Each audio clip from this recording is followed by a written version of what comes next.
So you've decided to start a pollinator garden, or maybe you already have a pollinator garden. You're thinking about buying some lovely native plants to put in your yard to create a haven for bees, butterflies, and other wildlife. But when choosing plants to bring home to feed the bees, you should be aware that not all plants available at nurseries are safe for pollinators because of pesticides used at the nurseries where they are grown.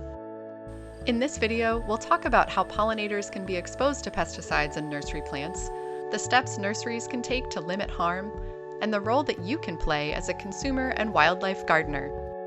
Plants are the foundation of insect diets. Nectar and pollen feed bees and other pollinators, while leaves can sustain caterpillars and other herbivores.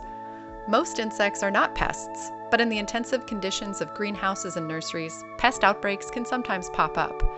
Nurseries have to strike a tricky balance, producing healthy plants that look good to consumers and don't spread pests around, while also supporting the insects that depend on those plants for food. Many nursery plants are treated with pesticides to control pests and diseases.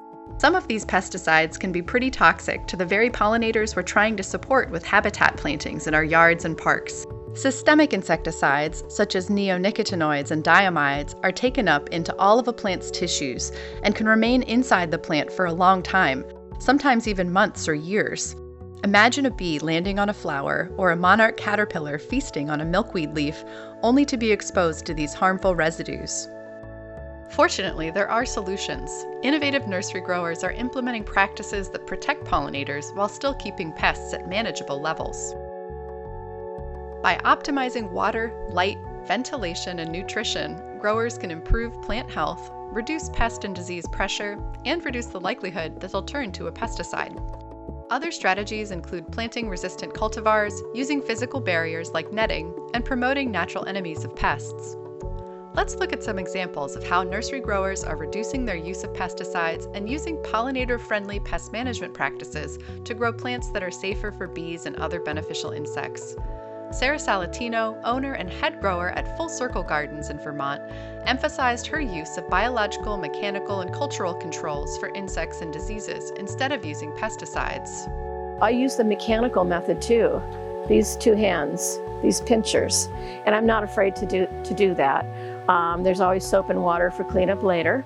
Full Circle uses habitat plantings to attract predatory insects, who then help keep the pests on their greenhouse plants under control.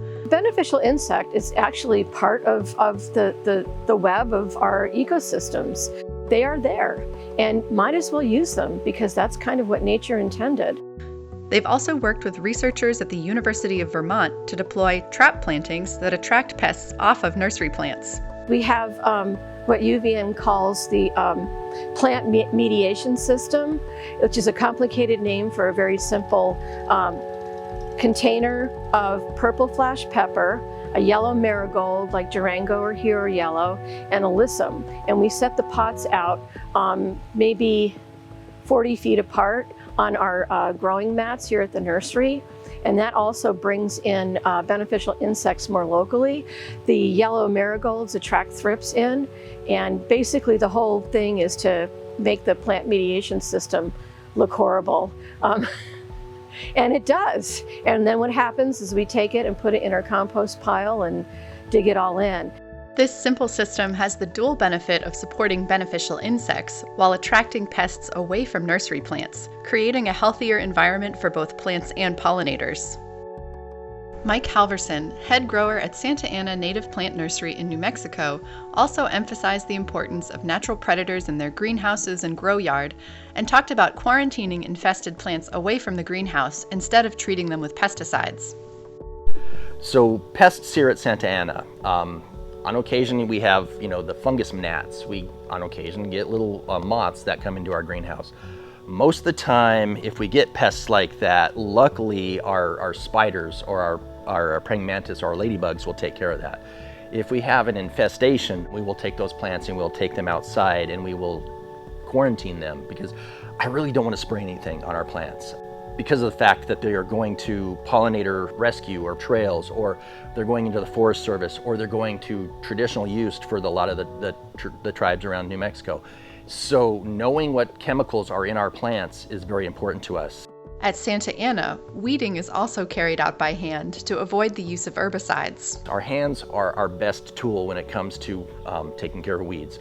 You spray something, it goes into our lands, it goes into our pollinators. We don't want that. So we do like to pull weeds by hand. You know, it's actually kind of therapeutic in some ways. Careful attention to detail and quick, hands-on response to pests, diseases, and weeds is what allows Mike to avoid using pesticides, including herbicides, on their nursery plants. From New Mexico, let's head up the West Coast to a Monrovia Nursery Company growing facility in Oregon. Monrovia is one of the largest production nurseries in the United States, supplying upwards of 10 million plants per year to garden supply centers across the country. Monrovia uses pesticides to control insect pests and diseases, but also employs a variety of other strategies to cut down on pesticide use, including careful, regular scouting and monitoring for pests, cultural management like pruning, and use of biological controls like predatory insects to keep pests at low levels. Ron Tuckett, plant protection manager at the Monrovia Nursery in Oregon, describes how they handle scouting for insects and diseases on nursery plants across thousands of beds. And we basically have access to our inventory system that gives us where all the plants are at any given moment. And then we send our scouts out with tablets, and as they go through bed by bed and look across the bed and try and see if there's any off-color plant or anything that's not quite what it should be, they'll take a look at those plants. If they don't see any problems in any one plant, they will just randomly check 5 or 10 plants, look under the leaves, look at the stems, check around the pots, maybe under the pots. Once they get that information in there, that gets uploaded into a database where all that, the numbers and the codes are all translated into usable information, what the plant name is, what size container it's in, the actual name of the pest that they found. If it's a new plant that's not going to be sold for some time, we do make decisions differently based on if it's going to be out the door tomorrow or if it's going to be out the door next year. We might do some things differently with regards to pest controls. As one of the largest plant producers in the country, Monrovia shows that practices like scouting and using beneficial insects can be applied even at a large scale. The nursery also chose to move away from using bee-toxic neonicotinoid insecticides based on emerging research on the risk to pollinators and growing consumer concern about these systemic insecticides. We just eliminated the use in our production of neonics.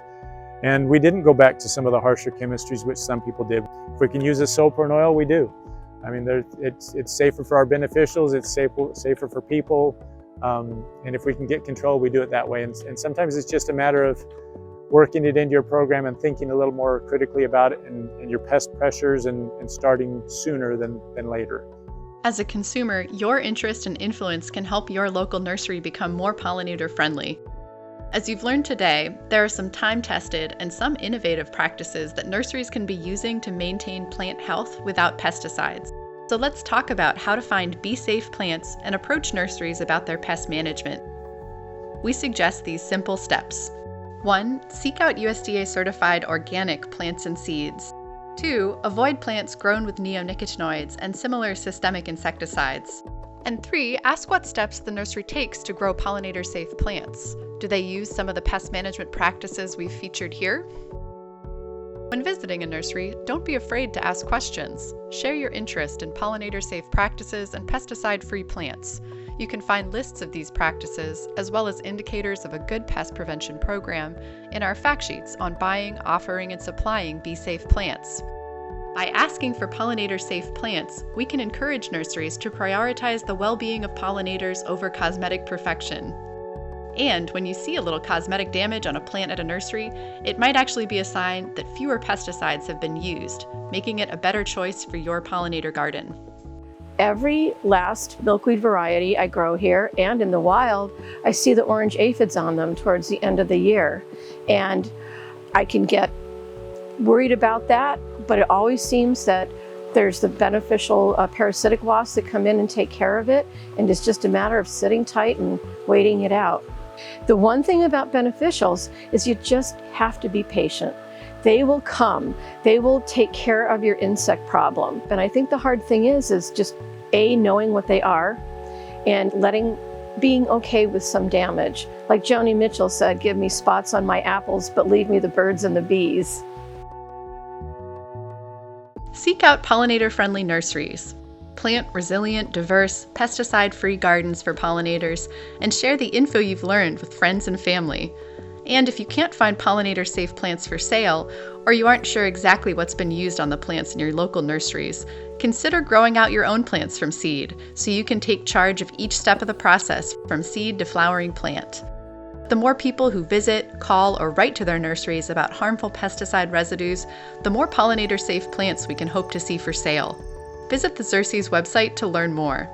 Together, we can work towards a more vibrant future for our gardens and our pollinators.